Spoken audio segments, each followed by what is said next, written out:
नमो भगवते वासुदेवाय। 18वां अध्याय भगवान वाराह और हिरण्याक्ष का युद्ध। मैत्रेय जी बोले कि हिरण्याक्ष वरुण जी की बात सुनकर उनसे युद्ध की इच्छा त्याग कर विष्णु जी को खोजते हुए चला। उसने आकाश मार्ग से नारद जी को जाते देखकर उनसे पूछा कि बताओ विष्णु जी कहाँ हैं।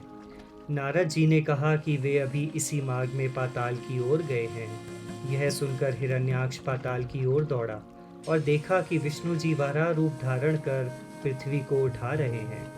यह देखकर हिरण्याक्ष हंसा और कहने लगा, हे सूकर रूपधारी देवताधम, तू यह क्या कर रहा है?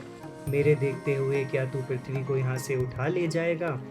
आ मुझसे युद्ध कर। वराह रूपधारी श्री विष्णु जी ने पहले तो उसकी बात पर कोई ध्यान ना देकर पृथ्वी को अपने दाढ़ पर रखकर जल के भीतर से ऊपर उठाकर चलने लगे। यह देखकर अनेकों दुर्वाच्य कहता हुआ हिरण्याक्ष उनके पीछे दौड़ा।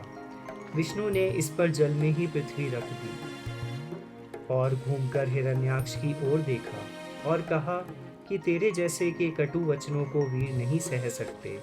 यद्यपि मैं इस समय पृथ्वी का भारी बोझ लेकर चल रहा हूँ, तथापि आ मैं तुझसे युद्ध करूँगा। फिर तो वराह रूपधारी विष्णु भगवान और हिरण्याक्ष में गदा युद्ध होने लग गया। जब यह समाचार ब्रह्मा जी को मिला तो वे ऋषियों के साथ वह युद्ध देखने के लिए वहां जा पहुंचे।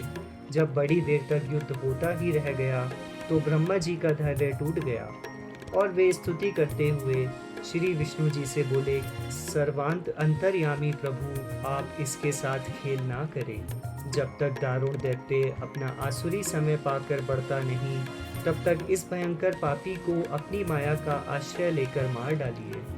हे सर्वात्मन प्रभु, यह लोकों का नाश कर घोर संध्या का समय उपस्थित हो रहा है, अतः शीघ्र देवों को विजय दीजिए। इस समय अभिजीत नाम का शुभ योग प्रायः बीत रहा है, अतः अपने सुहृद हम लोगों के कल्याण के लिए इस दुस्साध्य दैत्य का शीघ्र अंत कीजिए। देव से यह आपके द्वारा पूर्व निश्चित मृत्यु के पास स्वयं आ गया है, अतएव अपने पराक्रम से इसे मारकर समस्त लोकों में सुख स्थापित कीजिए।